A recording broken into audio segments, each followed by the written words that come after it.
secara natural sebenarnya itu nggak pas sih, nggak pas. Jadi ini yang sekarang mohon Bapak Ibu mengasah ini.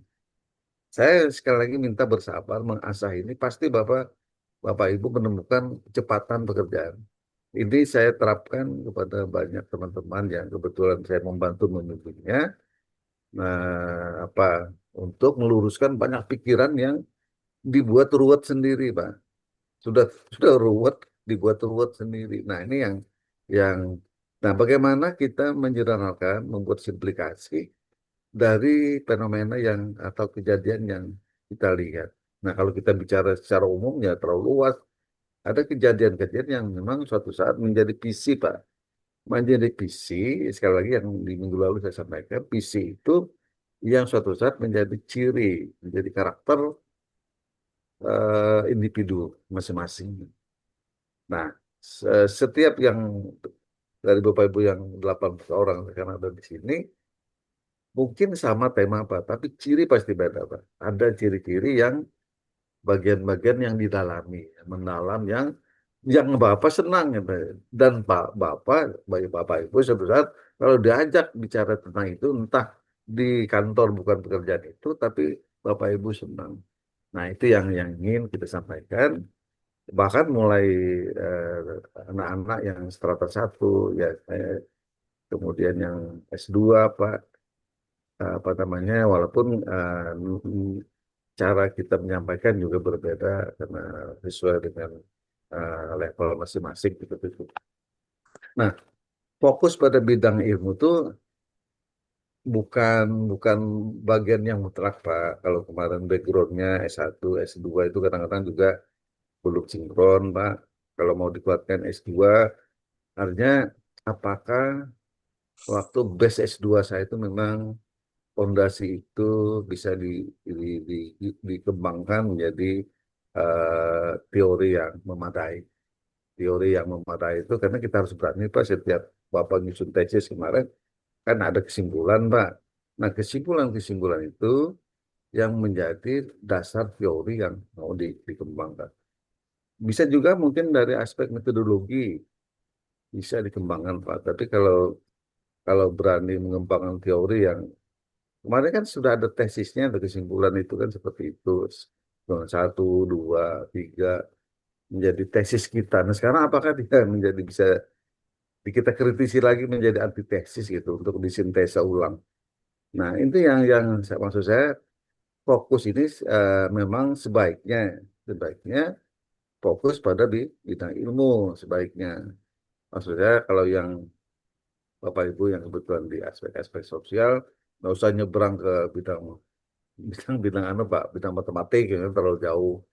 Jadi fokus itu lingkupnya itu tentu waktu kita berada di sana kita merasa menyenangi, setidaknya demikian. Nah, dengan sekarang ciri-ciri yang mungkin suatu saat akan dipredikatkan kepada Bapak Ibu sebagai apa namanya eh, kalau ke belakang menjadi PhD-nya doktornya lingkungan, Pak. Tapi kan lingkungan itu luas, Pak. Ada bagian-bagian lingkungan yang spesifik seperti ini yang menjadi bagian disiplin kita yang suatu saat bisa kita banyak tuli, bisa-bisa banyak kita kembangkan ya seperti itu. Nah, sekali lagi Bapak Ibu semua mohon bersabar untuk menguatkan bagaimana fokus pada masalah. Nah, kemarin saya ada membagikan form, mudah-mudahan sambil dicoba diisi Pak, itu form sederhana. Se- Selama Bapak Ibu tidak mampu mendefinisikan masalah yang ingin menjadi apa namanya menjadi hal utama dalam riset, pasti banyak kesulitan. Ya, jadi bagaimana setelah kita melihat kejadian-kejadian yang tertarik dan sesuai dengan visi kita, lalu kita mencoba mencari nilai-nilai masalah itu secara mendalam, Pak, ini mendalam. Karena setelah Anda S3 atau Bapak Ibu S3, tidak ada yang menguji lagi, Pak. Itu ada yang menguji lagi habis. Anda jadi penguji selanjutnya, jadi tidak menguji lagi. Nah, jadi fokus utama mendefinisikan masalah ternyata menjadi apa? Kalau pohon menjadi angka tunjang, menjadi menjadi dasar yang kuat di sini. Bagaimana kita mencoba melihat menyelesaikan isu-isu yang bisa juga yang dulu Pak, yang dulu itu eh, terkait dengan keinginan kita untuk melihat sejarah kejadian 10 tahun yang lalu, 20 tahun yang lalu. Tapi lalu apakah yang isu yang 10 tahun yang lalu, 20 tahun yang lalu itu masih relevan, masih cocok untuk kita update, untuk kita coba sinteksikan.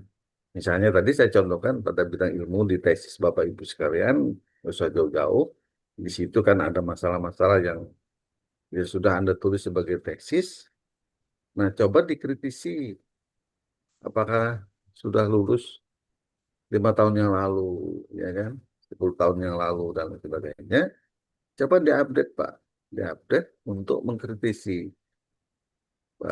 apa namanya, mengkritisi menjadi antitesis gitu, dikritisi lalu coba disintesakan secara konseptual. Makanya di sini saya jelaskan setelah setelah kita sepakat dengan apa yang menjadi isu-isu yang kita cocok sesuai dengan visi yang memang kita oke, visi kita waktu S2 kah, S1 bahkan nggak masalah. Tapi kalau kebetulan S1, S2 berbeda misalnya, mana yang mau nggak apa-apa aja karena tapi masih pasti kita nilai sendiri, kita review sendiri, masih update tidak. Nah, masih update kan dengan kondisi saat ini, baik dari sisi apa, baik dari sisi perkembangan keilmuan maupun dari sisi-sisi yang terkait dengan perkembangan-perkembangan yang lainnya, termasuk perkembangan tentang sisi-sisi praktis Pak di perkantoran misalnya. Boleh aja, tidak masalah. Nah, itulah perlu fokus ini. Nah, kalau seperti itu kan tentu jelas Pak arahnya ini. Jangan ke sana kemari. Karena kalau kebanyakan arah nggak selesai. Ada yang mau ke sana, ada yang mau ke sini. Nanti kita akhirnya, kalau lagi saya sampaikan, kita lama di persimpangan, Pak. Lama di persimpangan. Hati-hati lama di persimpangan, Pak. Banyak yang nabrak.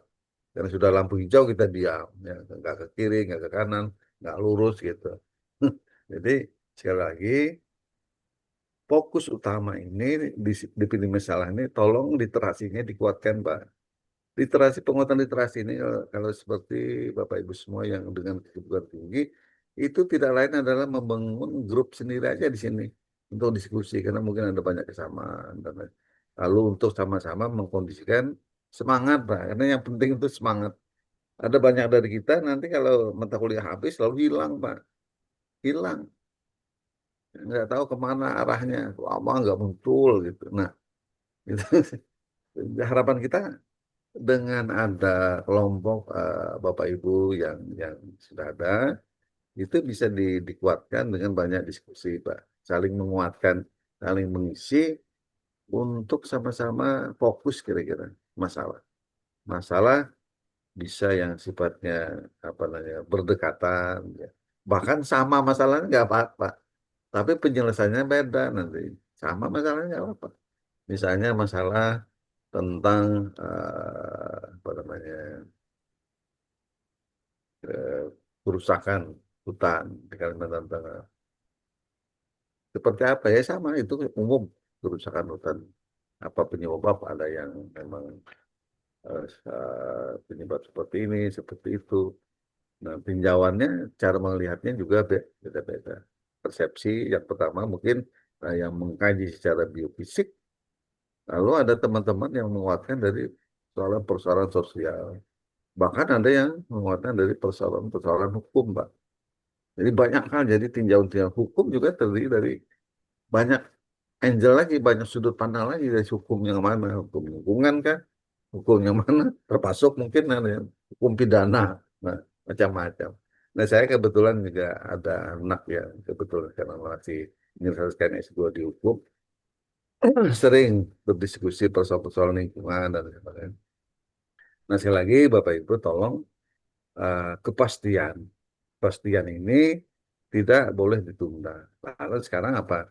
Harus dapat masalah utama. Masalah utama itu menjadi apa? Hal pokok, hal pokok, hal pokok. Jadi silakan direview lagi Pak tesisnya, bahkan skripsinya Pak. Siapa tahu ada isu-isu yang dulu pernah ditulis Pak.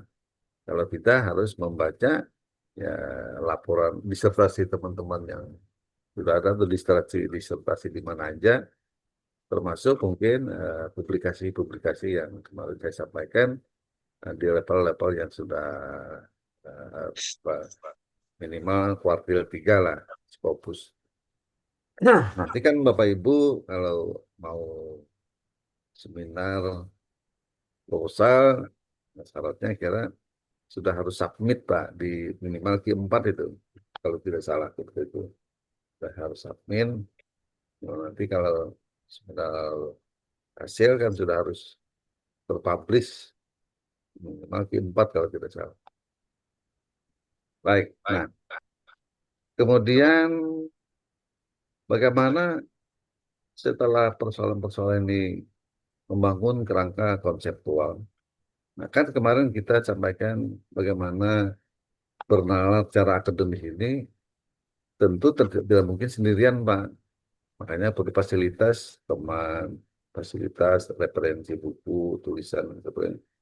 Nah, tapi waktu kita perenungan, berkontemplasi, berkontemplasi itu ada di wilayah menjelaskan masalah-masalah ini. Kontemplasinya ada perenungan-perenungan yang mendalam ya terhadap kepastian riset.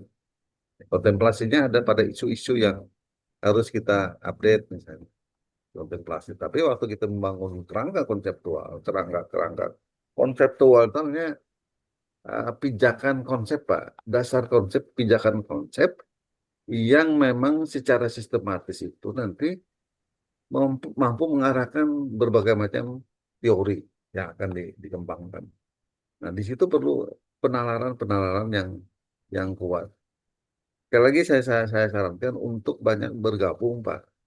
Tidak bisa sendiri nih. Saya sudah apa namanya menjalani itu dan kemudian membantu membimbing. Nah, saya sarankan untuk banyak berdiskusi karena ada banyak bagian dari kita yang tidak ada waktu, tapi dengan berdiskusi banyak mendengarkan, banyak saling menguatkan, ada semangatnya di sana, maka membangun kerangka konseptual itu ini kerangka konseptual itu kerangka berpikir Pak secara sistematis sebaiknya masuk akal nggak kan nalarnya seperti itu. Ini kalau diteliti masuk akal tidak. Jadi kita coba konsepnya seperti apa sih ini. Nah lalu kita buat frame-nya seperti kerangkanya. Kerangka kita membangun pikiran Pak dari kondisi-kondisi yang apa secara dialektika terpenuhi gitu. Dari disitulah kalau sudah apa namanya kerangka ini nyaman, nyaman kerangka pikiran ini nyaman, Pak, pasti pengembangan teorinya tidak sulit. Nah, teori apa yang menjadi apa namanya hal-hal yang sudah oke, saya yakin seperti ini jalan pikirannya. Ini kalau kerangka sebenarnya berarti jalan pikiran yang kita nalarkan secara akademik. Bisa aja Pak dalam bentuk flowchart dibuat gini, oh gini, kalau begini begini, kalau begini. Jadi banyak antitesis yang Bapak bisa kembangkan sendiri di sana. Dikritisi sendiri, dibangun sendiri, dioret-oret. Pak. Nah, jadi membiasakan untuk membuat frame. Frame itu bentuknya yang paling praktik adalah membuat flowchart, Pak. Membuat flowchart. Seperti apa jalan pikiran kita itu untuk sampai pada arah yang betul. Baik, nah kemudian lalu tentu sangat mudah setelah kerangka-kerangka itu sudah betul, jalan pikiran sistematika sudah betul, maka jelas teori apa yang mau dikembangkan dari situ. Mulai dari grand teorinya, ya kita bicara tentang lingkungan, misalnya. bicara tentang lingkungan, lalu tentu kan tidak mungkin semuanya.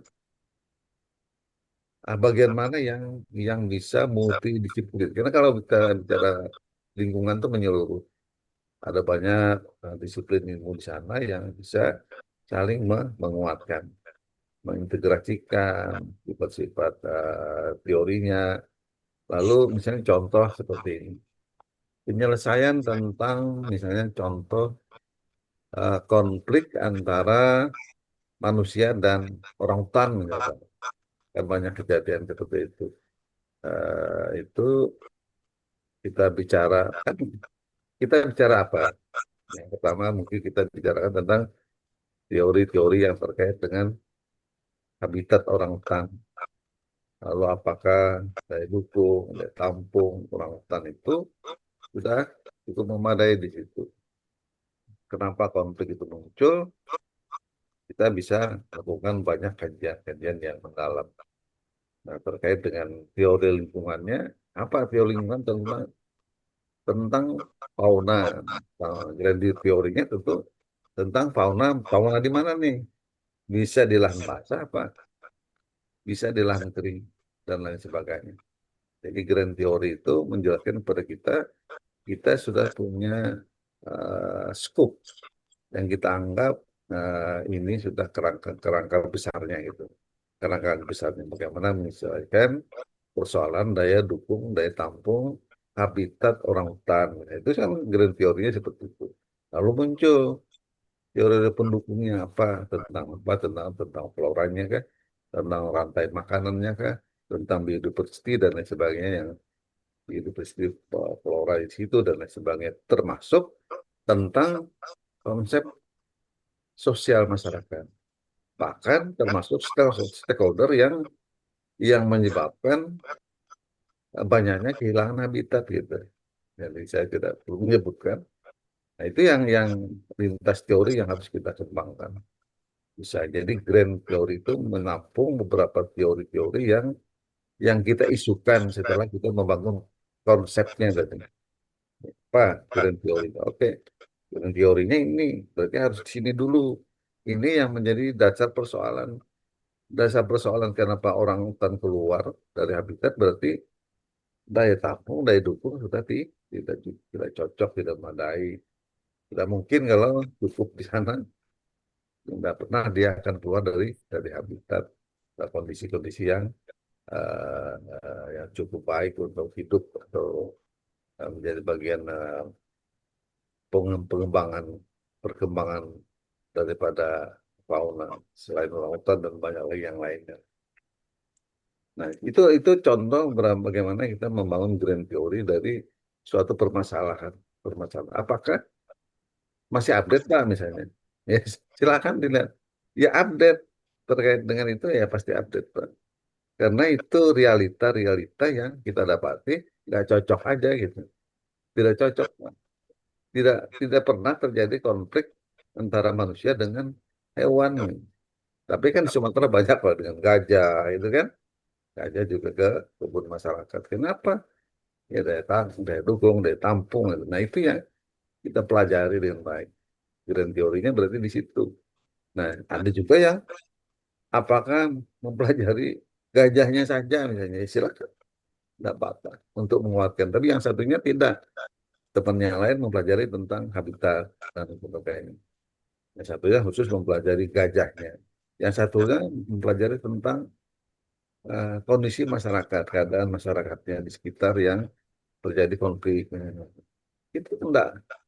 Jadi lintas-lintas seperti itu. Pengembangan.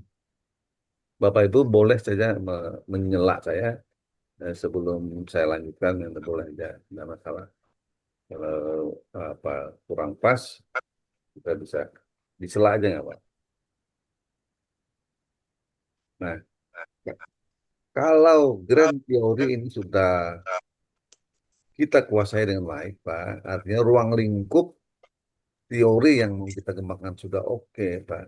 Ada banyak dasar teori yang kita bisa ini lintas lintas disiplin berapa lintas disiplin misalnya, tentang teori yang mau kita kembangkan itu. Nah, oke.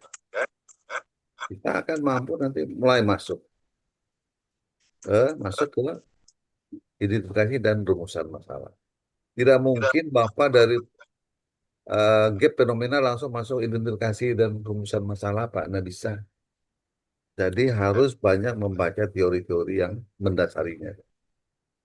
Nah, kalau Anda banyak jalan pintas dari gap ini langsung merumuskan masalah, bisa aja tapi tidak ada kekuatan secara teoritis.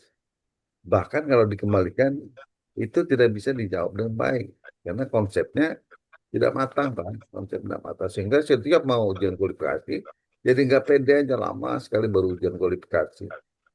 Jadi itu yang banyak terjadi. Setelah 2 3 tahun, kan kelamaan Pak, ujian kualifikasi itu mestinya paling lama setelah Bapak 1 tahun ini sudah ujian kualifikasi mestinya. Harus seperti itu. Jadi 2 tahun itu selesai disertasi. Tapi kalau banyak yang sokat, Pak, motong-motong, nggak kuat dasar teorinya.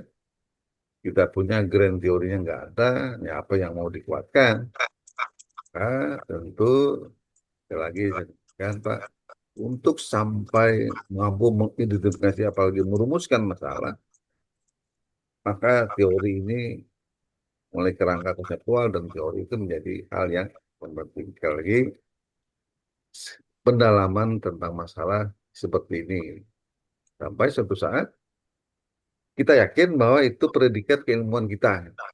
Anda yakin tidak mau seperti itu, mau jadi itu, mau orang yang predikatnya itu suatu saat. Ini itu. Jangan sampai menjadi predikat orang lain dan bisa Pak. Jadi harus yakin bahwa apa yang dirumuskan waktu membuat konsep, lalu penguatan teori sampai merumuskan masalah, itu sebenarnya adalah satu, dua, tiga itu adalah pakaian kita, adalah keilmuan kita. Dan itu menjadi warna dari predikat kita. Jadi manapun kita berada, harus ada. Sebagai personal, Pak ya, sebagai personal. Tapi kalau sudah rumusan masalah ini juga matang, hasil identifikasi yang kita lakukan, lalu rumusan masalah matang, maka tentu ini kan menjadi pedoman untuk risetnya. Pedoman untuk riset bahwa yang kita lakukan itu betul. Dan ini yang harus kita hasilkan. Hasilkan. Maka lalu berani kita Pak membuat tujuan penelitian. Sebelum ada jelas rumusan masalah yang bisa kita andalkan sebagai sebagai guidance, sebagai pedoman, nah maka tujuan penelitiannya biasanya ke sana kemari juga, Pak. Tujuan penelitian itu kan tidak lain tentu ingin mencoba mendasarinya menyelesaikan masalah-masalah yang menjadi hal utama yang ingin kita selesaikan. Jadi misalnya ada beberapa rumusan masalah yang sini yang menjadi urgen. Biasanya rumusan masalah pertama itu adalah terkait dengan penguatan ada base riset namanya, penguatan dasar-dasar risetnya. Jadi tujuan pertama itu biasanya memberikan dasar teori yang kuat misalnya tentang contoh misalnya kita lalu mencoba merumuskan tentang landscape. Landscape basisnya apa Pak? Landscape yang basisnya ekologi, ya. Landscape yang basisnya sosial dan lain sebagainya. Jadi kita coba tujuan satu untuk persoalan-persoalan menggambarkan tentang landscape di wilayah wilayah yang diteliti, aspek geologinya, macam-macam, aspek manusianya dan lain sebagainya. Yang kira-kira suatu saat bisa menggambarkan apa namanya fenomena itu bisa menggambarkan untuk dikuatkan pada tujuan kedua. Jadi tujuan satu itu pendasaran, pendasaran atau deskripsi yang umum dari kondisi lingkungan yang akan kita riset, baik biofisik maupun sosial. Lalu yang kedua tentu terkait dengan mulai untuk kita bicara tentang apa? Penyelesaian masalah, Pak. Penyelesaian masalahnya seperti apa? Secara metodologis. Kalau dia lintas ilmu, dari sini, dari sini, dari sini. Dari paham yang seperti ini, paham yang seperti ini. Lalu kita kuatkan. untuk di tujuan dua, Pak. Tujuan dua itu lebih menguatkan kepada apa?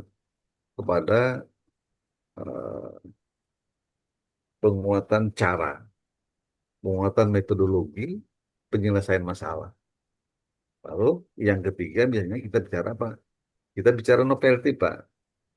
Walaupun di tujuan satu tuh ada novelty sebenarnya, beda tempat, landscape-nya itu novelty, tapi kan ciri pada predikat belum muncul, Pak. Itu ciri umum. Nah, yang ketiga itu novelty-nya tentu yang menjadi yang melekat betul-betul nanti suatu saat menjadi orang yang memang oke, yang menyelesaikan persoalan-persoalan secara dasar teori oke, secara metodologis oke, lalu dibuatkanlah seperti ini sehingga lalu muncul teori baru, Pak. Muncul teori baru. Tinjauannya seperti itu. Oh, lalu kita bisa mengakui kebaharuannya, iya, kebaharuannya seperti ini, Pak, karena dari sekian yang sudah kita coba review, maka sisi gap yang kosong itu di sini. Kosongnya di nomor tiga, nomor satu, dua boleh sama, Pak, ada kesamaan tapi tidak menyeluruh, tapi boleh sama, satu, dua boleh sama secara metodologi, tapi di tiga itu dia beda dari sisi apa? Boleh dari sisi konsep, boleh dari sisi apa namanya itu model praktisnya dan lain sebagainya. Nah itu novelty itu yang suatu saat Bapak Ibu pegang sebagai PhD. Ya, nilai filosofisnya ada di sana, Pak. Sebagai dokter lingkungan, Pak. Jadi ciri-ciri lingkungan yang kita pelajari waktu menerima GET, kesenjangan dari apa yang kita lihat. Nah, sekarang mengkerucut menjadi ciri Bapak sebagai dokter lingkungan dengan spesialis ini, gitu. Spesialis, jadi kan ini spesialis. Kalau dokter umum ya lingkungan, tapi spesialisnya apa nih? Spesialisnya apa? Ini pengantar sebentar dulu sebelum saya lanjutkan. Boleh aja kita diskusi. Terima kasih. Nah, mau apa namanya diskusi itu nggak apa-apa.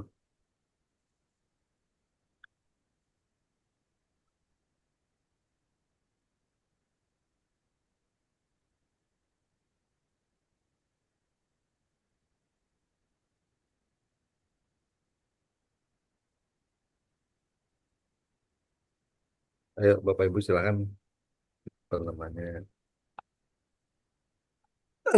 apa yang bisa kita coba kuatkan dari Bapak Ibu.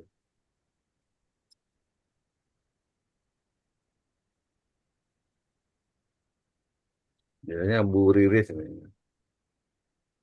ada pertanyaan Bu.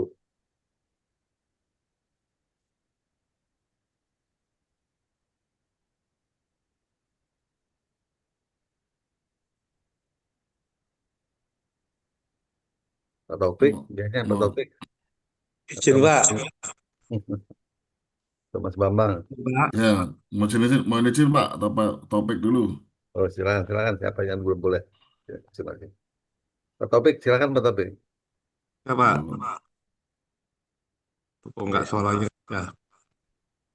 Suaranya enggak ada Pak ya. Suaranya ada Pak, jelas ya Pak. Oh, jelas. Ya. Makasih Pak. Eh, Bagaimana Pak mengambil solusi apabila di dalam apa itu namanya penelitian penelitian terdahulu itu dengan yang disertasi yang akan kita ambil terdapat perbedaan, misalkan novelty segala macam.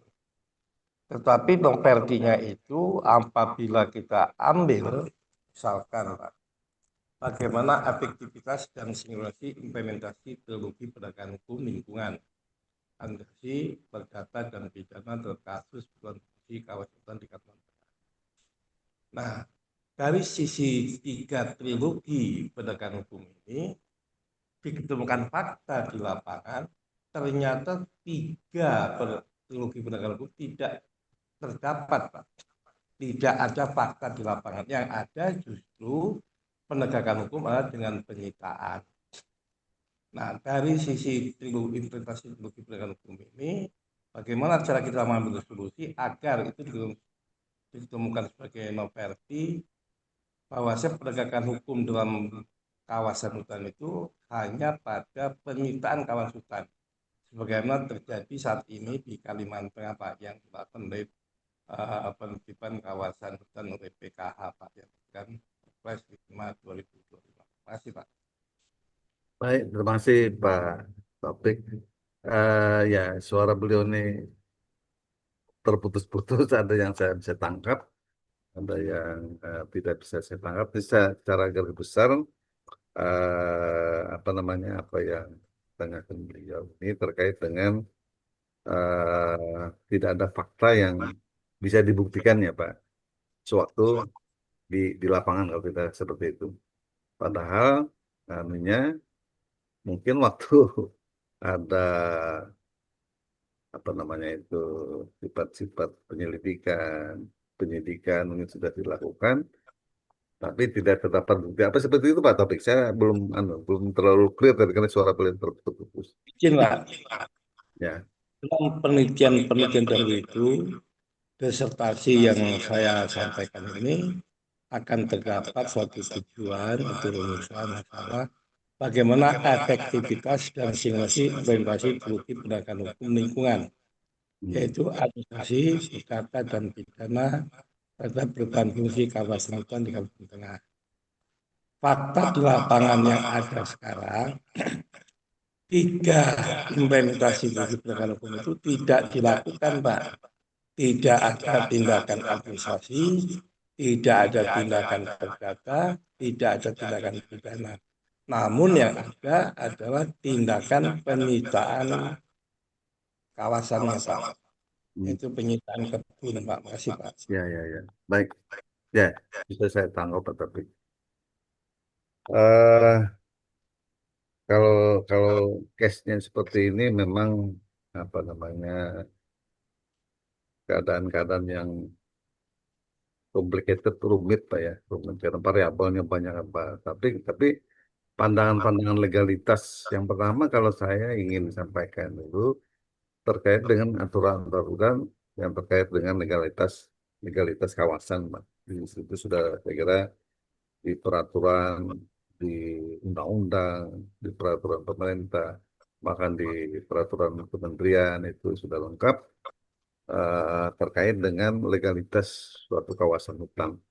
Legalitas suatu kawasan hutan yang sesuai dengan aturan-aturan yang ada, itu kemudian apa yang terjadi, apa namanya itu, misalnya diambil alih oleh suatu izin yang lain, Pak. Suatu izin yang lain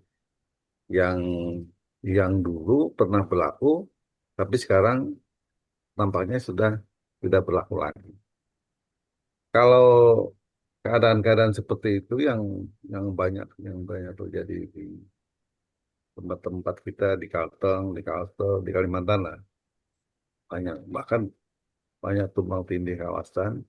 Nah, kalau di dalam kajian akademis, Pak, tidak semua sisi Pak Topik harus diselesaikan. Dari sisi apa yang sekarang misalnya tentang terkait dengan eh, legalitas kawasannya, legalitas kawasan yang sudah apa namanya yang sudah ada di pemerintah yang sesuai dengan aturannya. Kemudian sisi-sisi yang lain, Pak, terkait dengan persoalan-persoalan di aspek yang lain yang mungkin bisa memberikan dampak kenapa hal itu terjadi, Pak.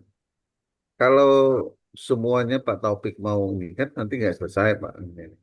Jadi sisi hukum mana? Apakah penguatan sisi hukum lingkungannya yang terkait dengan itu atau sisi hukum kekuatan batas kawasannya kan? Atau memang ada sisi-sisi lain yang memang bisa dikembangkan untuk diteliti.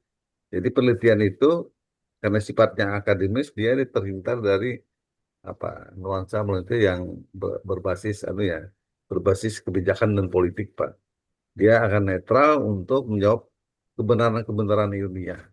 Nah, saya sarankan Pak Taufik cari sisi-sisi yang paling urgen Pak, yang update, yang bagian itu menjadi tren untuk menjadi nilai Pak Taufik.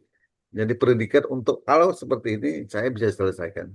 Nanti mungkin saya apa namanya? Saya memang bukan bagian orang hukum yang kuat, tapi saya secara akademis bisa sampaikan harus kita coba pilah-pilah dulu eh, gap-gap fenomena yang ada di sana itu dan sesuatu yang jangan terlalu rumit atau terlalu panjang urusan dulu Pak. Yang bisa di, diselesaikan di tingkat level nasional paling tinggi, kan, ya. Nasional atau bahkan di level daerah.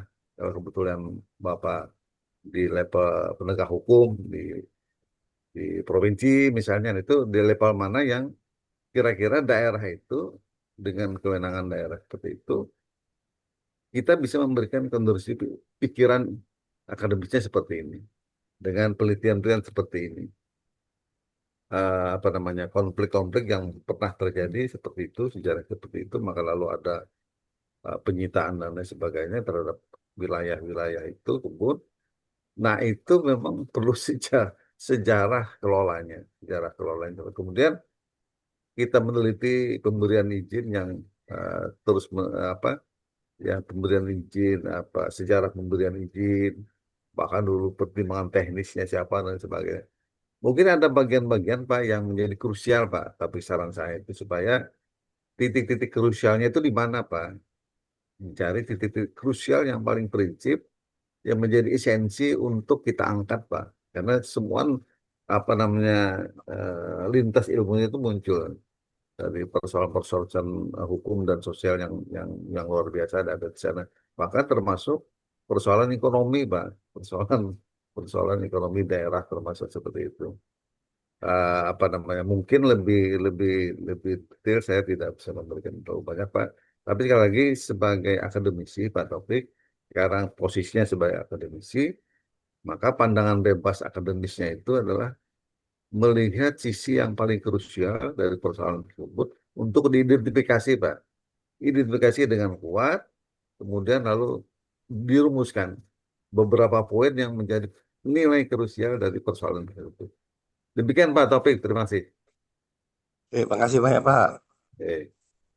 Silakan Mas Bambang.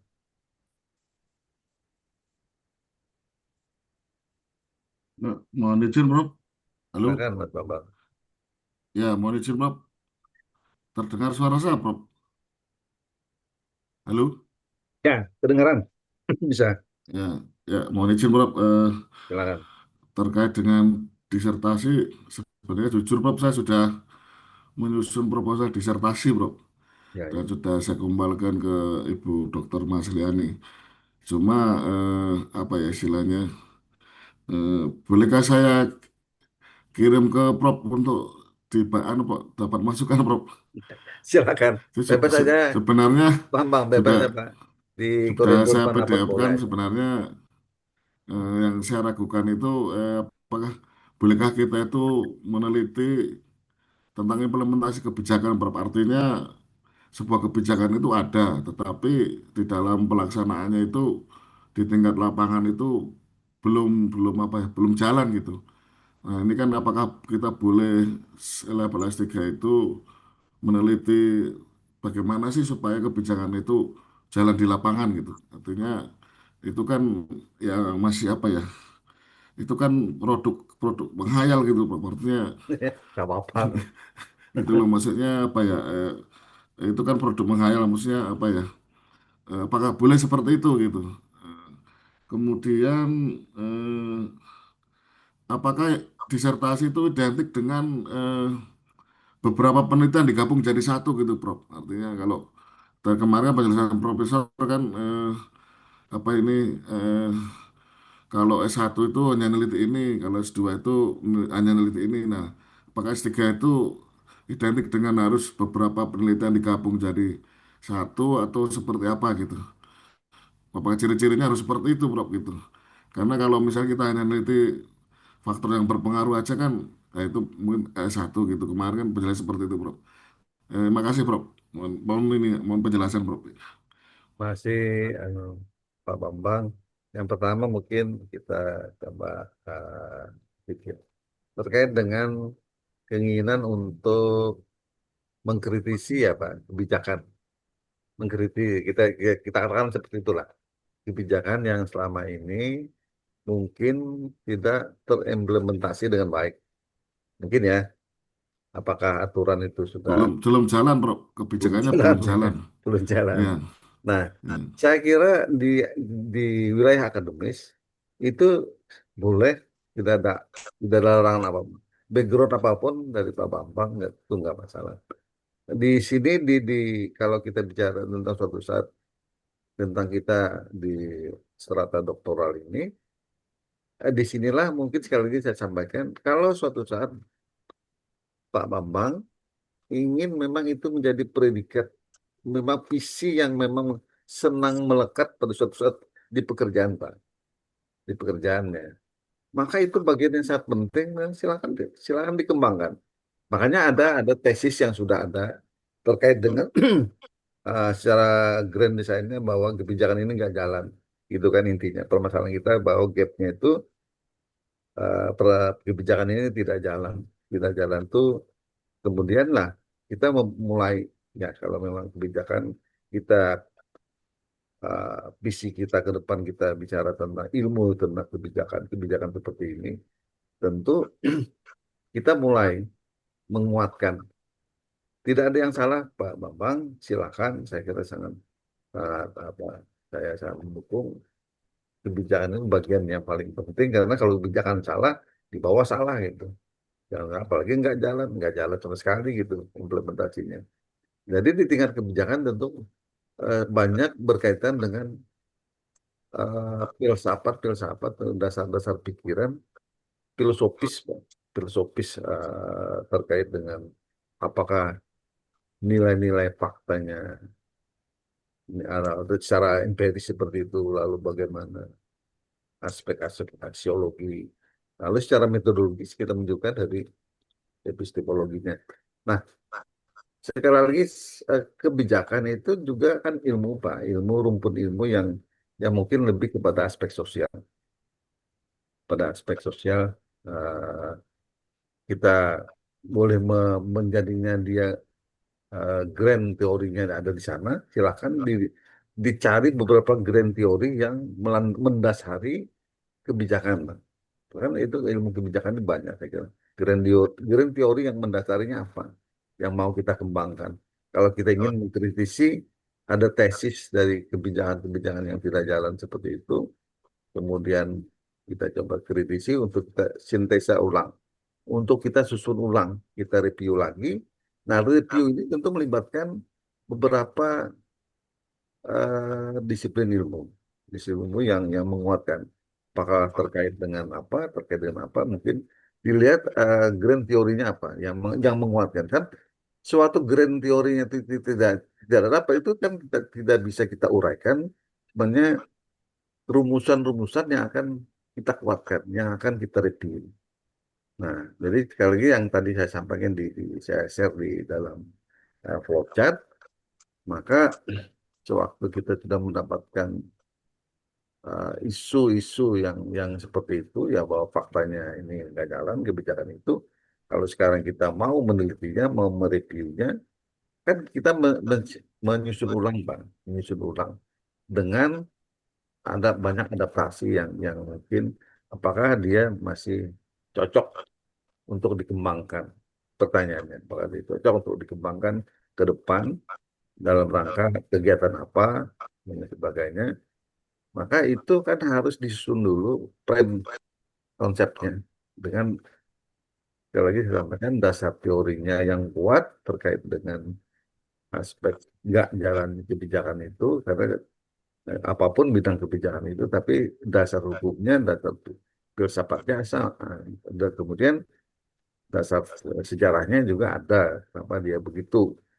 Nah, itu yang harus dikuatkan teori-teori yang mendasari. Saya sarankan untuk banyak apa bersabar untuk menyimak lebih kuat, mendalami lebih kuat tentang keadaan yang tidak semestinya terjadi gitu dari kebijakan itu. Kenapa dia nggak jalan? Nah itu harus betul-betul disimak, Pak Bambang, disimak betul-betul untuk mendalami masalah yang paling krusial sekali lagi mungkin tapi terkait dengan apa saja itu memang sabar kita di situ. Jadi sabar itu mungkinnya tidak lama sih, jangan terlalu lama, sabar sampai beberapa tahun nggak jadi masalah. Dalam perjalanan perkuliahan 1 tahun ini, maka kita sudah dapat isu-isu strategis terkait dengan kebijakan yang tidak jalan itu. Apa sebenarnya? Dilihat dari sejarahnya, dilihat dari faktanya, dilihat dari apa namanya hambatan-hambatan yang lain yang memungkinkan kita identifikasi apa. Nah, lalu dari sanalah memunculkan teori-teori yang mendukung. Teori mendukung apakah sisi hukum, apa sisi sosial, apa sisi yang antropologi dan lain sebagainya yang memungkinkan kita kaji secara lintas. Lintas ya tinjauannya kalau tinjauan kebijakan mungkin banyak aspek hukumnya, aspek sejarahnya, nilai-nilai filsafatnya, nilai-nilai antropologi dan lain sebagainya. Termasuk nilai objek yang dikaji, Pak. Misalnya di kehutanan dan lain sebagainya. Kenapa dia nggak jalan? Mereview itu ya silahkan bagian dari disertasi saya kira dengan masalah. Kemudian apakah lalu S3 itu terus menggabungkan teori-teori ini. Ya, penelitian yang dulu, ya, betul aja. Semua dokumen-dokumen teori itu silahkan Pak. Mulai S1 Pak Bambang kemarin, coba dibuka-buka lagi. Jangan-jangan di sana ada tersirat yang dulu kita nggak pernah sadari bahwa di situ ternyata ada prem-prem yang kuat, Pak. Ada isu-isu yang kuat yang sebenarnya waktu itu kita nggak sadar baik gitu. Sekarang masih update, masih bisa, isunya masih bisa dikembangkan. Buka lagi tesis kita sebelum ke orang lain lah. Sebelum ke orang lain, coba-coba base punya kita dulu. Kita kita kuatkan dasarnya dari apa yang pernah kita tuliskan. Nah, kalau kalau kebetulan belum kuat, ya kita kuatkan dengan literasi dari dasar grand theory. Cari grand theory yang paling mendukung Pak, terhadap apa ada krusialnya. Apakah memang dia pokok di urusan hukumnya, apa pokok di aspek-aspek yang lain seperti itu. Nah, saya kira gitu Pak Mamang yang mungkin bisa kalau mau detail yang harus ketemu dan bisa diskusi di kampus di mana gitu ya. Mungkin lebih lebih Eh, mudah. ma- Ya, makasih bro, makasih. Ya, sama-sama. Baik Bapak Ibu, Nanti saya menghadap langsung aja bro. silakan. Silakan, silakan. Baik. Baik, Bapak Ibu, ada lagi sebelum saya lanjutkan? Kalau tidak ada, Bu Reri, ada pertanyaan Bu Reri? Atau Pak Santosa nih?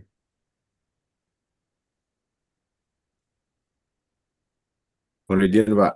Silakan Pak Santosa. Ya, sedikit, Pak. Eh, Memang yang menjadi hal yang perlu mungkin sama-sama dengan teman-teman yang lain ya. Karena kadang memang udah tahu tekniknya, tapi Pak, masalahnya apa?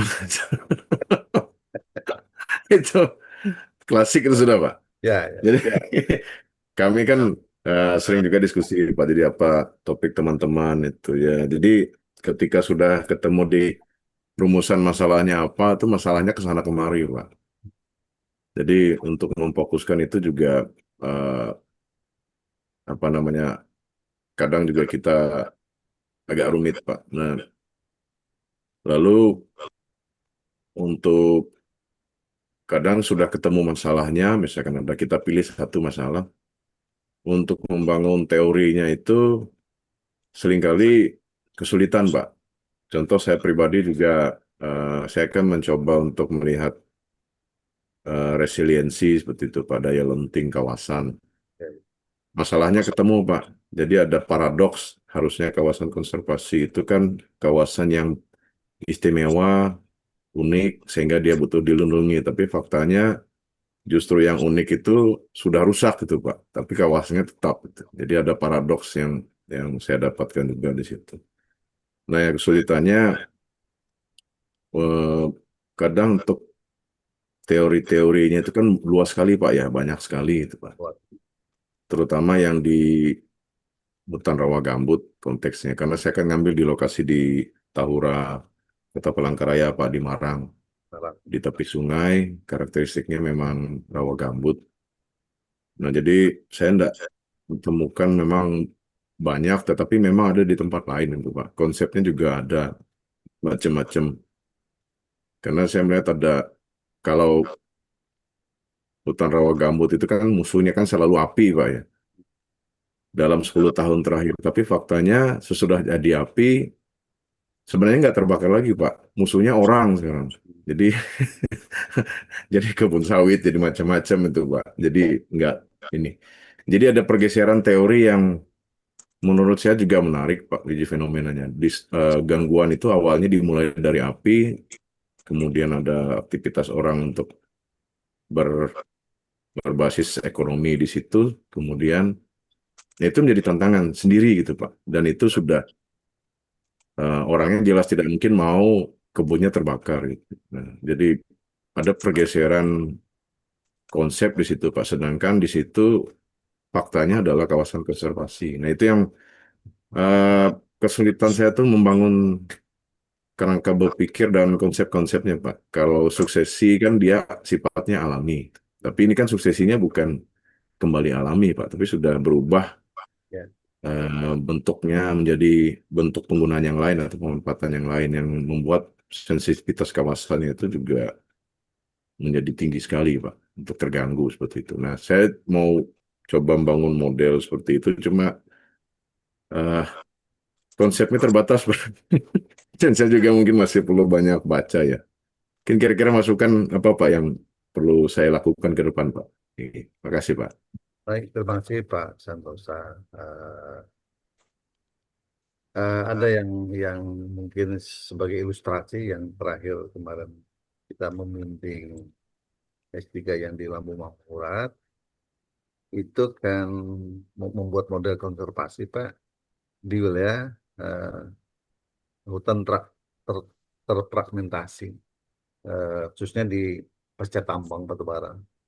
Jadi bagaimana mengembangkan koridor kembali dari fragmentasi tersebut yang ya hanya kejadiannya memang kalau ini kejadiannya dengan izin, ya kan. Kalau yang satunya kejadian tidak izin, bedanya kan legal dan ilegal.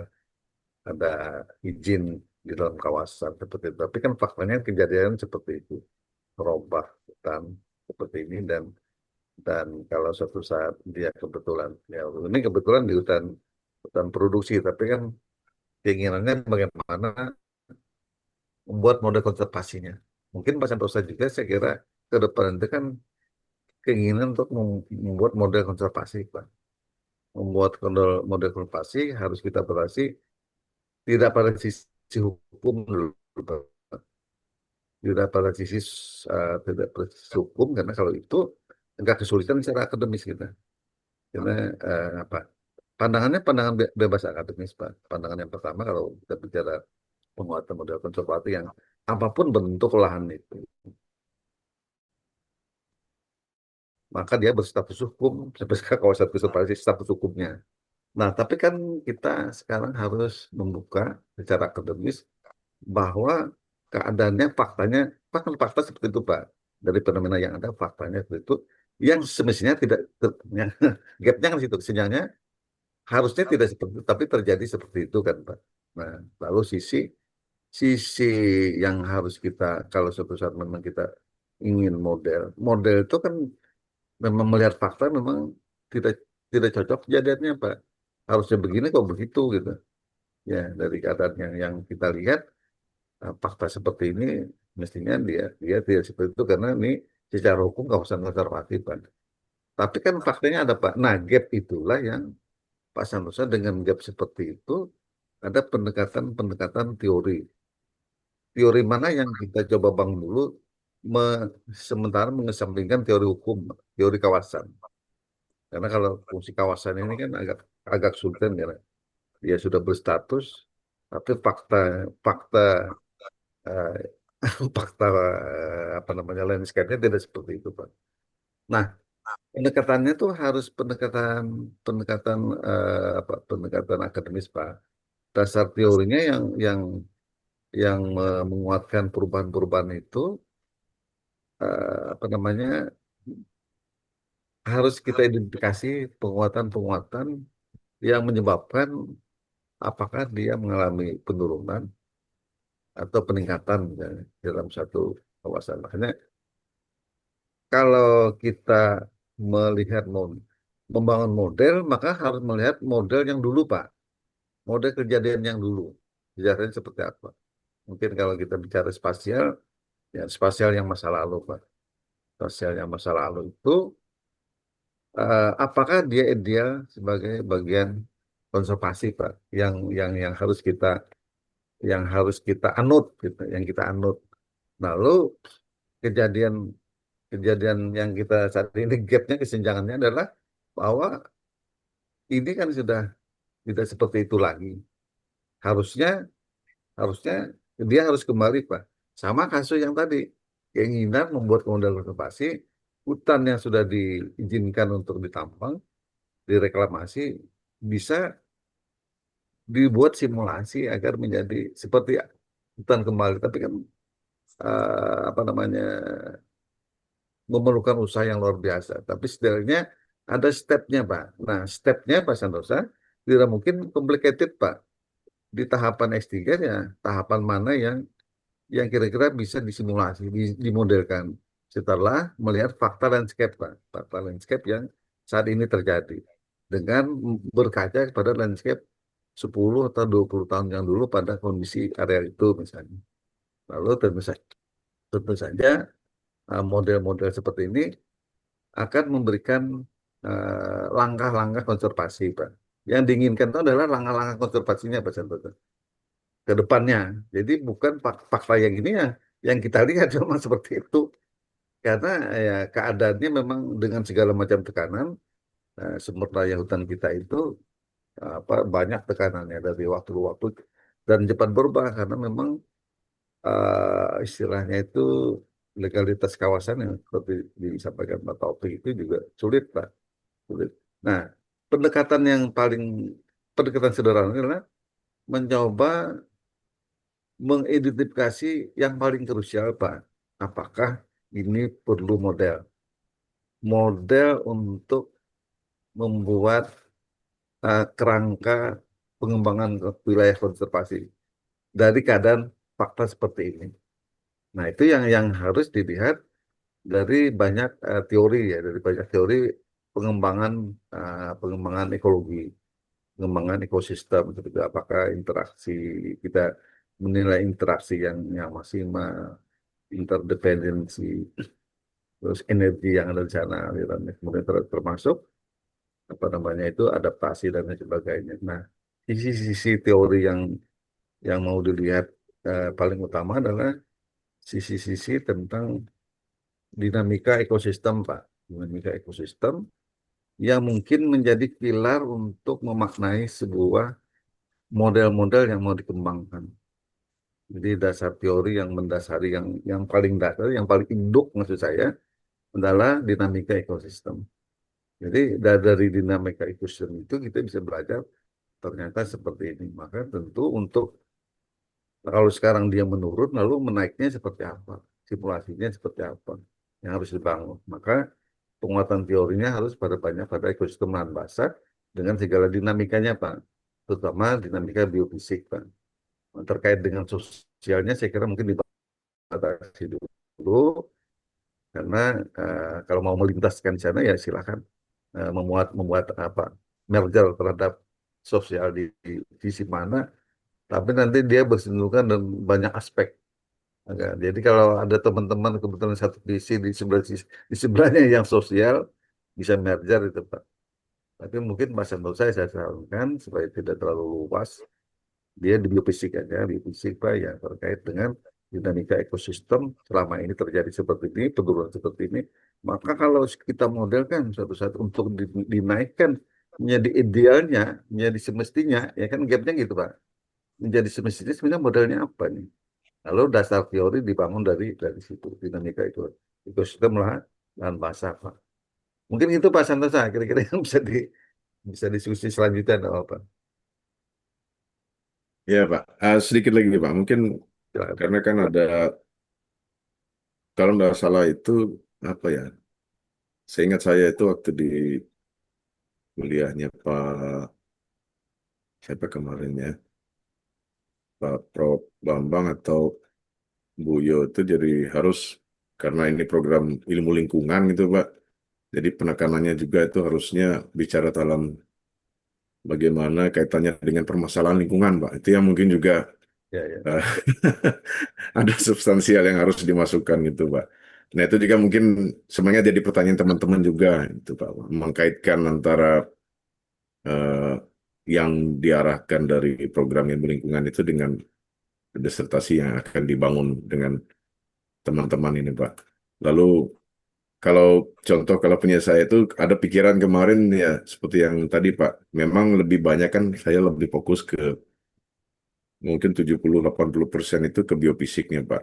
Jadi bicara tentang ekologisnya.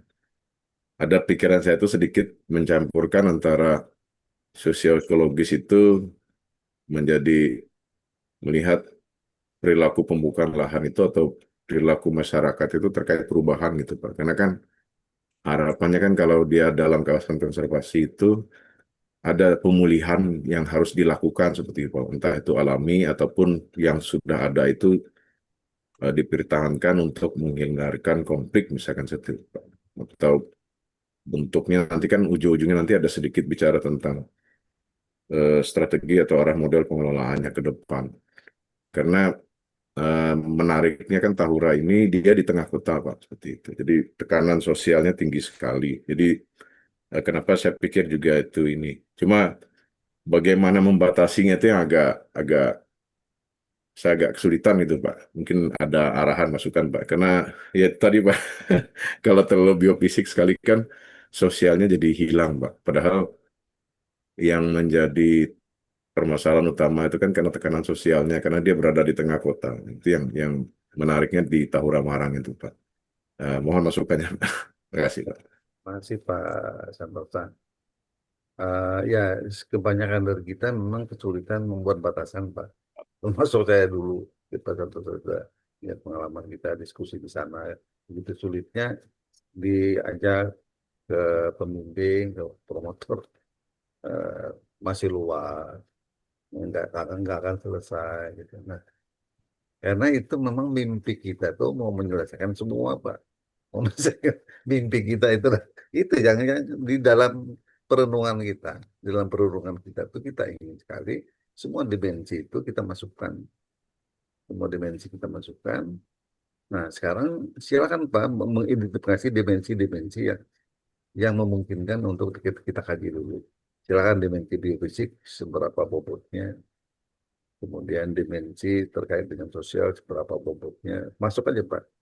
Ada beberapa apa namanya beberapa titik yang bisa dimergerkan suatu saat, beberapa titik yang bisa disilangkan, yang saling berinteraksi, yang saling mendukung, yang saling menjadi satu, seperti kita melakukan analisis spasial gitu kan, mana yang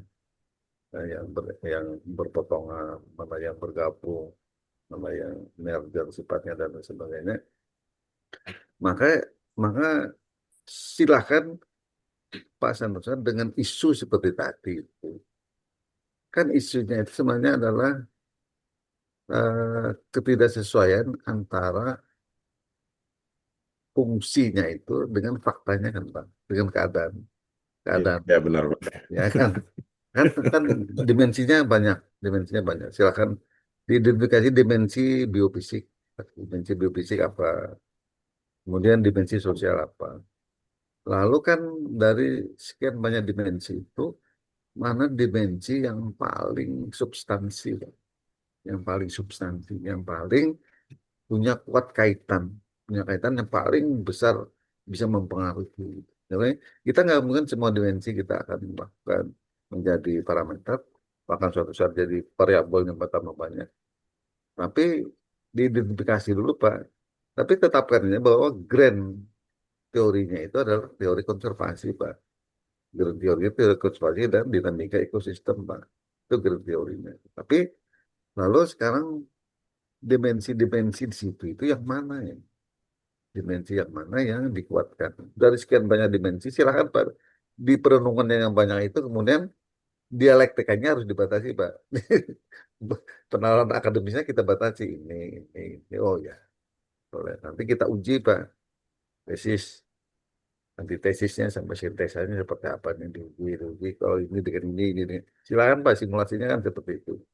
Dimensi-dimensi seperti itu langsung kita kaji, kita coba dengan fakta-fakta teori yang ada, dengan fakta teori yang ada. Nah, terkait dengan predikat apa lingkungan, saya kira kan uh, predikat itu predikat bukan predikat yang misalnya harus bau lingkungan seperti apa. Kalau Bapak melakukan konservasi itu kan lingkungan Pak, bagian enggak mungkin ada banyak apa ya miskomunikasi. Apa sih anunya apa dokter lingkungan soalnya apa? Kalau Bapak mendalami tentang model-model konservasi, Pak itu kan termasuk bagian dari ahli lingkungan di wilayah-wilayah yang perbaikan. Nah, untuk pengawetan wilayah itu kan perbaikan lingkungan menyeluruh. Lagi kalau sampai beberapa dimensi bisa termasuk Bapak Ibu yang lain seperti Pak Topik menjadi kebijakan nanti mungkin mengarah kepada bagaimana kebijakan perbaikan di lingkungan misalnya. Ada Pak Bambang yang tadi menganalisis kebijakan ini pro mana nih. Padahal sekarang kita waktu kita memilih kita masuk ke S3 lingkungan, memang kita sudah memasang label kita pro lingkungan, Pak. Pro lingkungan. Jadi dari antroposentrisme ke ekosentrisme. Jadi bukan meniadakan antropo, tapi kan kita sudah uh, melihat bahwa ujung tulisan kita itu memang kita ekosentrisme, Pak. Ke arah sana. Paham-paham kita tuh ke sana. Jadi artinya pembangunan itu harus berkelanjutan. Keadaan-keadaan harus dipertahankan, termasuk wilayah-wilayah konservasi. Makanya model seperti ini itu mempertahankan agar penurunan itu tidak drastis, Pak. Karena dia tekanan di dekat dengan kota, macam-macam. Nah, bagaimana cara membuat semacam buffer. Buffer bisa basisnya, buffer itu bisa basisnya masyarakat, Pak. Bisa memang basisnya memang keadaan alamnya. Dan lain sebagainya. Mungkin namanya beberapa dimensi yang menjadi substansi dari sekian banyak itu yang harus ditandai kuat. Beberapa dimensi yang kuat di biofisik, ya terkait dengan daya dukung, daya tampung, apa segalanya. Lalu dimensi di aspek-aspek sosial dan budaya, Pak. Dan termasuk ekonomi masyarakat kalau mau dibuatkan dimensinya. Kira-kira gitu, Pak Santosa. Baik, Bapak Ibu sedikit saya lanjutkan lagi. Terima kasih, Pak. Mas Santosa.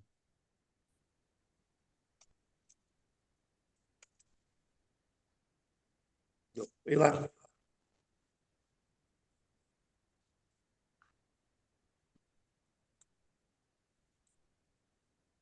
Ada, Pak? Bisa dilihat nggak di layar? Bisa, Pak. Bisa. Nah, kira-kira anunya begini, Pak. Teori-teori kita itu. Kalau kebetulan kita di lingkungan, Pak, kan apa namanya, karena luas lingkungan itu kalau suatu saat PhD-nya, doktornya itu, ya ada yang kita bicara tentang teori keberlanjutan, Pak. Nah, paham-paham yang antroposentrisme itu ya bukan berarti sekarang apa, bagian dari yang memisahkan kita dengan lingkungan kan tidak Pak. Karena termasuk manusia ya lingkungan. Ada banyak yang bisa kita lakukan Pak di dalam lingkungan itu yang menjadi saya sampaikan lagi menjadi predikat Pak. Yang lagi saya sampaikan predikat keilmuan peneliti itu sekarang kita berada secara akademis itu di prodi lingkungan Pak. Itu kan memang sertifikatnya suatu hari itu kan memang orang ahli lingkungan Pak, ahli lingkungan.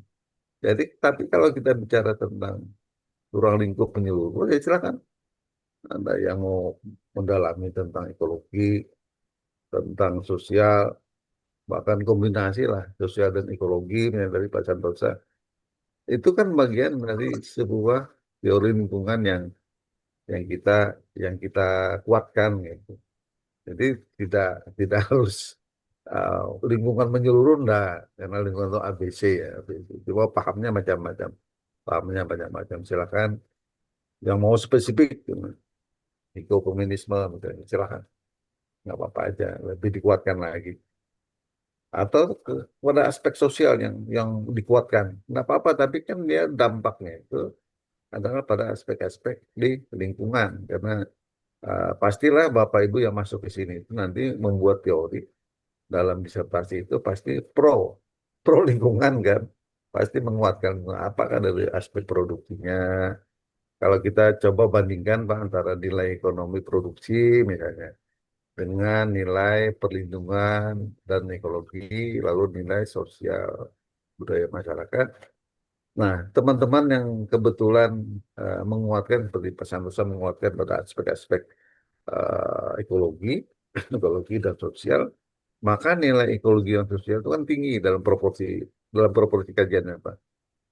Nah, tapi bukan meniadakan arti misalnya seperti tempat itu untuk tidak ada nilai ekonominya, Pak. Kan ada sebenarnya. Tapi tentu kajian kita itu menguatkan bagaimana nilai sosial itu mereka suatu saat memang merasakan betul bahwa ini bagian yang penting untuk meningkatkan nilai ekonomi, mungkin ada dampak ekonominya dan sebagainya, tapi juga dengan aspek pemeliharaan lingkungan yang baik.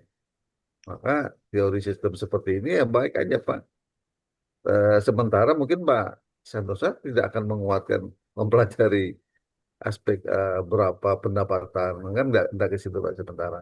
Tapi bagaimana memergerkan masyarakat itu sebenarnya menjadi kekuatan untuk apa namanya sama-sama menjadi perlindungan lingkungan di wilayah situ. Jadi boleh seperti itu Pak. Jadi dari aspek-aspek ekonominya mungkin nilainya sementara tidak banyak, tapi suatu saat dengan dibukanya menjadi ekowisata di situ kan, dan saya kira banyak orang yang sudah berkunjung ke situ setiap hari libur, yang mancing apa segalanya. Lumayan Pak, banyak dibandingkan dengan Taman Nasional Sebangau dan Taman Nasional di Kobar di Anu. Lebih banyak saya lihat kalau laporan dari apa saya dengar dari Dinas Kehutanan ya. Itu yang berkunjung malah banyak gitu. Nah, tapi betul tadi tekanannya Pak, menghindari tekanan yang untuk keadaan yang lebih menurun, lebih merosot dari keadaan yang sekarang.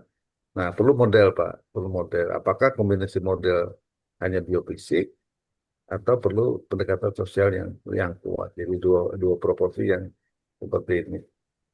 Oke, nanti Bapak Ibu sekalian silahkan mempunyai paham-paham yang berbeda terkait dengan apa yang mau diteliti. Jadi jangan khawatir tentang sertifikat. Sertifikat yang kalau sudah mempelajari apa saja bidangnya, ya termasuk secara akademis memang ahli lingkungan, Pak. Bapak Ibu ahli lingkungan.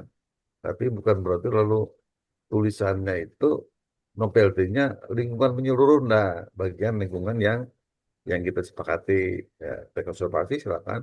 Aspek produksi yang berkelanjutan ini silakan Pak. Ada teori keberlanjutan ini apa terkait dengan produksi yang berkelanjutan. Nilai ekonomi bagus di desa misalnya apa nilai produksi berkelanjutan itu. Membangun desa apa swasembada pangan dengan keadaan ekologi yang bagus, Pak. Jadi kombinasi model kehutanan, pertanian, perikanan, macam-macam teori berkelanjutan seperti itu dan banyak lagi. Ya nanti bisa juga di teman-teman Bapak Ibu semuanya. Nah, silakan memulai dengan membuat grand teorinya, Pak. Ya, lingkungan luas, macam-macam dari lingkungan ini yang saya sampaikan. Tapi lalu kewajiban kita untuk membuat grand teorinya seperti apa. Nah, kemudian lalu ada middle teorinya untuk kerangka analitis yang saya sampaikan, kerangka pikiran dari Pak. Mungkinnya contoh seperti governance, seperti tata kelola ya, aspek politis depan tadi, aspek hukum, aspek ekologi dan lain sebagainya. Lalu ada yang coba terapan, Pak. Nah, terapan itu masuk dengan metodologi. Metodologi yang secara teknis mendukung konsep-konsep yang kita bangun. Jadi dari grand theory yang kita coba bangun dari nilai-nilai lingkungan, ya karena Bapak Ibu berada di lingkungan, tentu grand teorinya lingkungan. Itu sudah cukup untuk sertifikat, Pak. Ya, tidak mungkin grand teorinya ini tuh, misalnya sangat apa terkait dengan konstruksi, Pak. Konstruksi membangun mall, misalnya kan tidak bisa. Jadi grand teorinya itu terkait dengan nilai-nilai di lingkungan. Lalu middle teorinya apa nih? Yang menjembatani, yang menjembatani kita mulai menyusun konsep-konsep yang tadi saya sampaikan dengan Pak Santosa, beberapa dimensi yang menjadi kerangka analitis. Kerangka apa? Kerangka pikiran. Untuk sampai suatu saat setiap kerangka itu apa memberi dampak pada apa implementasinya untuk sampai ke suatu suatu kajian. Sampai kalau kita bicara misalnya implementasi tata kelola lingkungan ya apa-apa aja di sana. Kebijakan ada apa, topik, ya kan? Pak Bambang, partisipasi masyarakat, regulasi, monitoring, adaptasi, macam-macam outputnya, macam-macam nih. Resiliensi tadi Pak Santosa. Itu bisa. Tapi inti kalau kita bicara keberlanjutan ya sudah masuk di lingkungan Pak, keberlanjutan pembangunan berkelanjutan. Sekali lagi saya sampaikan. Oke, ini ingin saya contohkan ya tata kelola sumber daya hutan dan lingkungan.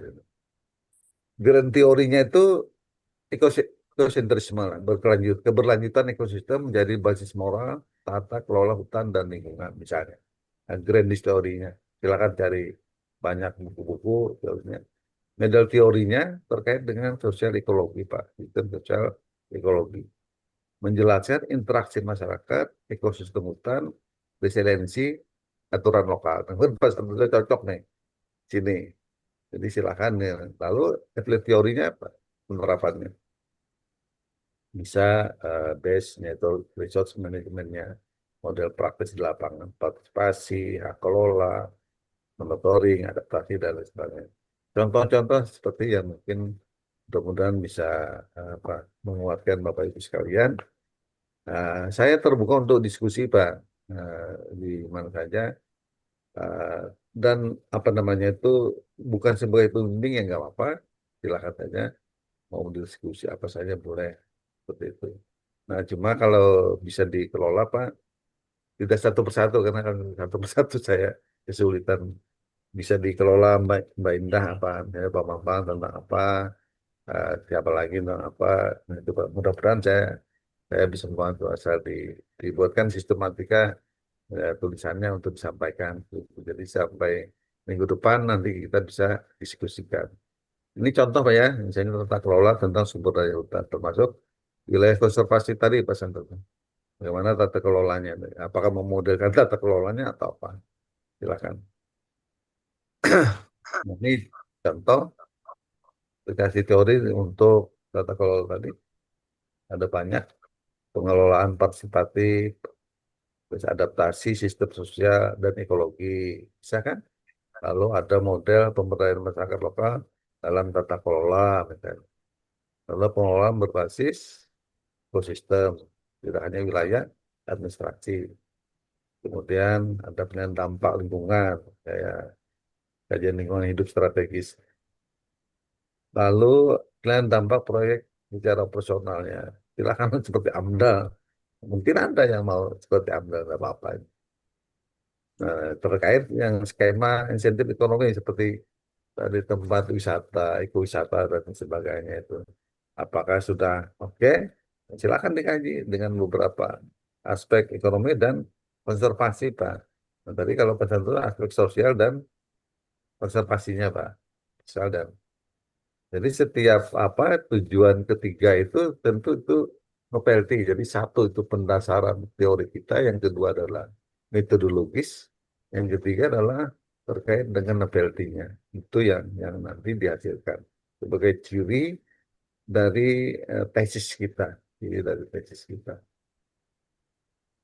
Nah, ini banyak, silahkan kalau mau membaca di buku Wright dan Murigat, buku lama, ada model empiris, ada model konseptual, ada macam-macam, model analitik, model numerik, dan lain sebagainya.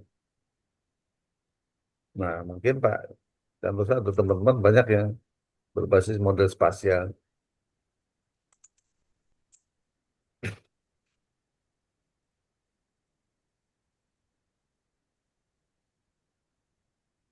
Nah, ini kalau saya mencontohkan karena saya yang tahu ini yang arah kepemimpinan jauh JS.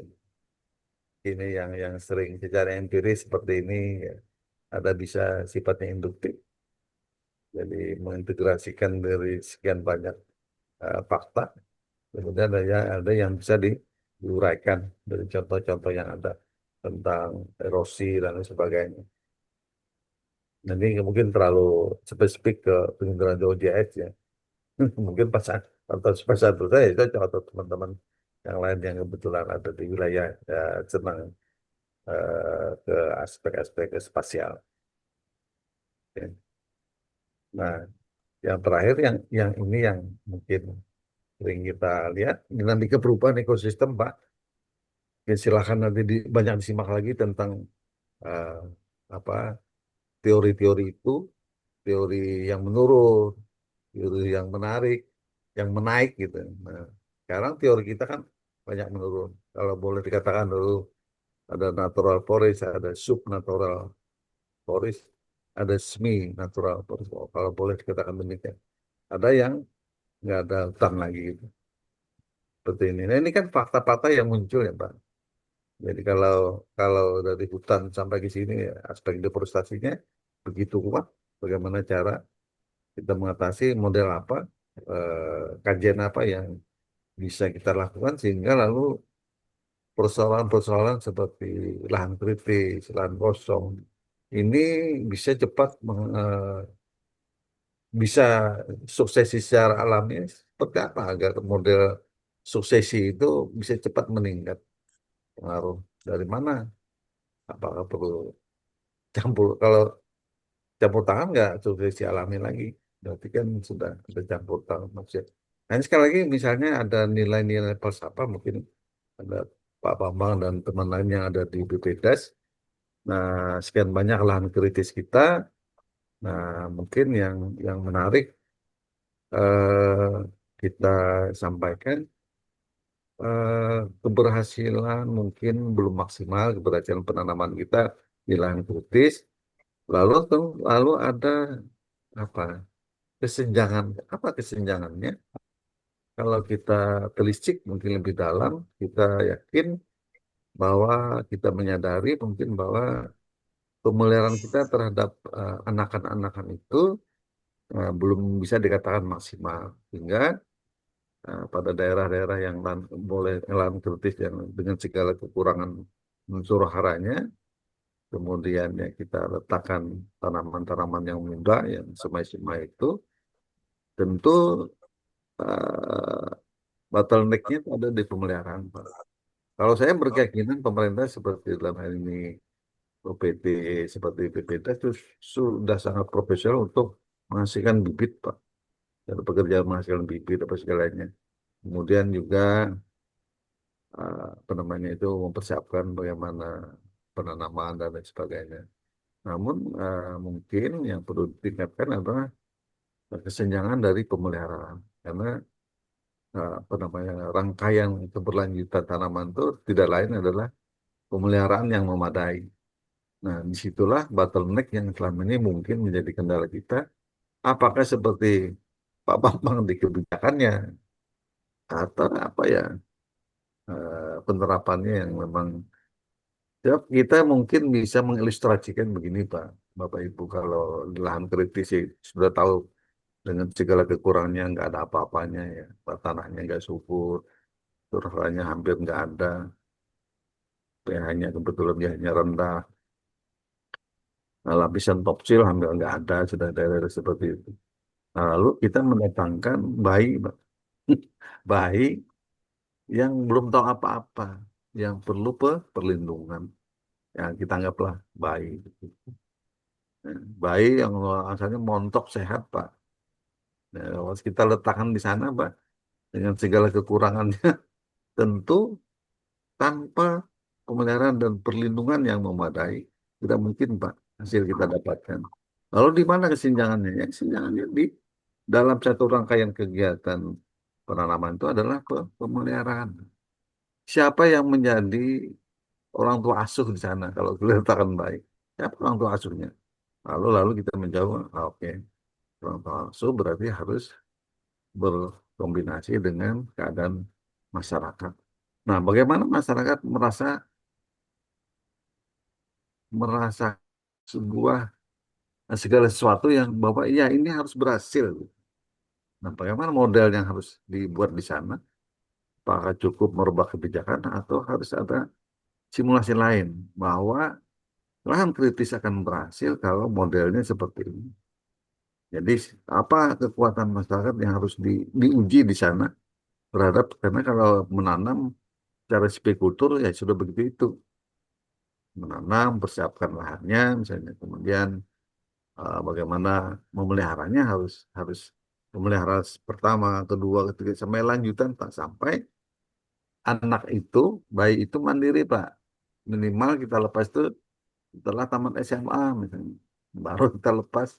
Nah, kira-kira falsafahnya seperti ini. Baik Bapak Ibu, ini kira-kira hari ini yang bisa saya sampaikan.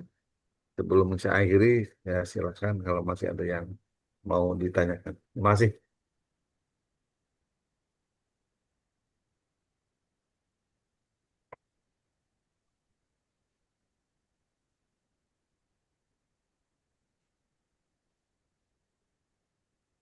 Cukup, Pak. Cukup. Baik. Baik Bapak Ibu, terima kasih. Mudah-mudahan semua kuliahnya berjalan lancar, cepat lulus ya Pak. 3 tahun lagi. Amin. Sudah Amin. harus lulus. Amin. Amin. Baik. Ya, selamat pagi. Assalamualaikum warahmatullahi wabarakatuh. Waalaikumsalam. Iya, Pak. Materi kuliahnya di-sharing, Bro. Geser kemana? Nanti dikirim aja, Pak. Kirim ke Mbak Indah. Pak Eko. Oke. Oke. Ya, ya. Oke Nanti ya. kirim ke grup. Izin lift ya. Ya duluan. Iya. Oke, oke, Pak. Terima kasih, Pak. Pak. Jam berapa kita nih? Ayo ke kampus go. Biar jangan dapat topik sudah.